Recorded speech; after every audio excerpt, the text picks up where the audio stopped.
BA part third का first paper चल रहा है, पद्य पाठ।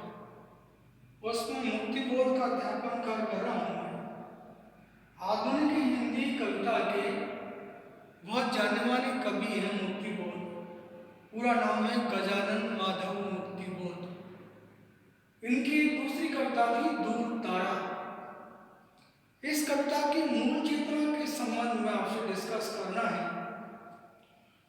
लेखक कहता है कि हजारों हजारों साल से मनुष्य जब से धरती पे आया है और उसकी नजर जब आकाश की ओर जाती है तो उसे आकाश में चमकता हुआ एक खगोलीय पिंड जिसका नाम सूरज है, सूर्य जो है उसको दिखाई देता है। एक दूर तारा, बहुत दूर तक ये नजर गड़ाने पर एक चमकता हुआ प्रकाशवान एक पिंड है जिसको हम तारा बोल रहे हैं, ये जो दिखता है। तो इस तारे के बारे में मनुष्य ने जाने कितनी कितनी कल्पनाएं कर रखी हैं। कोई इसको ईश्वर मान के, भगवान मानकर, जीवन की शक्ति मानकर प्रातः काल इसको नमन करता है, इसको प्रणाम करता है, सिर झुकाता है, सूर्य को नहाने के बाद अर्घ्य देता है। और इसके बारे में मनुष्य ने जब जब सोचा उसकी कल्पना को पंख लगते हैं। मनुष्य अपनी छोटी छोटी आंखों से जितना भी देख पाया है, समझ पाया है, उसने सूर्य के बारे में अपनी कल्पना की है। तो इसने इस कल्पना में ये देखा और इसके बाद जब उसकी आंखों से भी पूरी चीज नहीं देख पाया तो उसने बहुत बड़ी कई दूरबीनों का आविष्कार किया।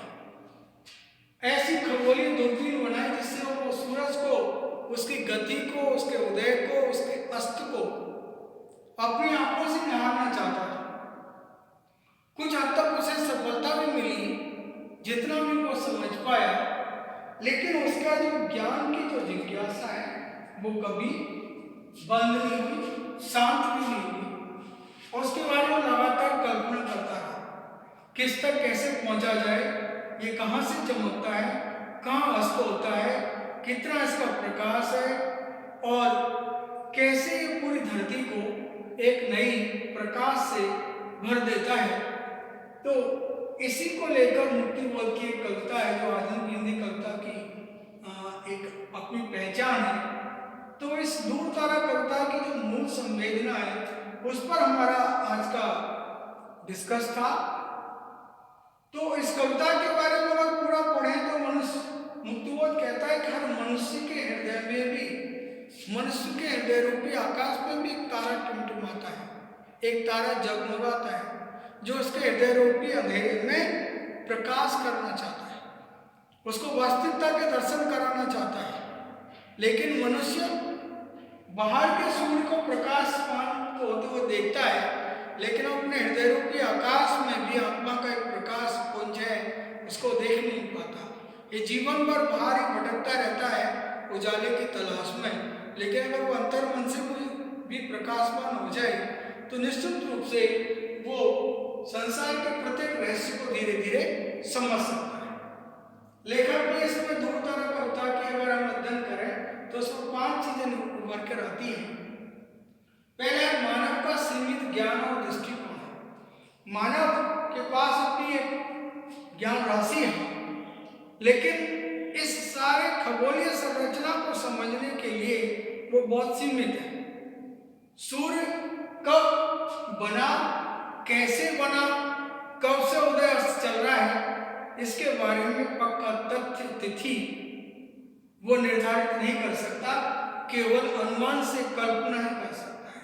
तो मनुष्य का ज्ञान इसमें सीमित है और सीमित ही उसका दृष्टिकोण है, क्योंकि सूर्य के इस अद्भुत नजारे को देखने के लिए या उसकी पूरी परिकल्पना को जानने के लिए मनुष्य ने जितने भी खगोलीय जो संसाधन जोड़े हैं, जो दूरबीनें बनाई हैं, जो अपनी दृष्टि से देखा है, वो शायद अभी तक सीमित है। सूर्य को पूरी तरह जानना अभी मनुष्य के बस की बात नहीं है, लेकिन वो जितना जान पाया है अपने ज्ञान से उसने दुनिया के दूसरे आने वाली पीढ़ियों को बहुत कुछ नया अनुभव प्रदान किया है। ये जो सूर्य ग्रहण होता है, सूर्य कैसे उदय होता है, कैसे अस्त होता है, इसमें क्या अलौकिक रूप है या ईश्वरीय शक्ति है या एक प्राकृतिक घटना है, इसमें संसार की चेतना निरंतर नई नई परतें खोलती रहती है और इस खगोलीय घटनाओं से पूरा संसार चमत्कृत होता रहता है। हमारे भारतीय दर्शन में तो सूर्य ग्रहण और चंद्र ग्रहण को एक प्राकृतिक और एक आध्यात्मिक घटना दिया गया है कि किस तरह से राहु और केतु के कारण सूर्य ग्रहण और चंद्र ग्रहण होता है।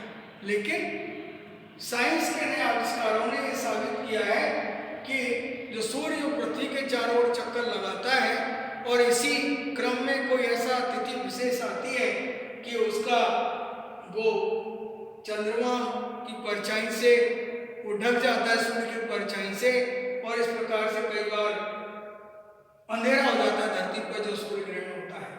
उसमें लिखा भी है, दूरबीनों की स्वतंत्र आलोचनाओं की नयन आवृत के सीधे निर्देशन। दूरबीनों से और तमाम आलोचनाओं से और नेत्रों से देखना चाहता है, लेकिन सूर्य को पूरी तरह से आंखों से देखना, उसकी सही वास्तविकता को जानना अभी मनुष्य के लिए संभव नहीं है, क्योंकि सूर्य इतना बड़ा है जो कि हमारी पृथ्वी से भी ज्यादा बड़ा है, और इसीलिए वो पूरी पृथ्वी को निरंतर प्रकाशमान बनाए रखता है। इसमें प्रगतिशील चिंतन भी है।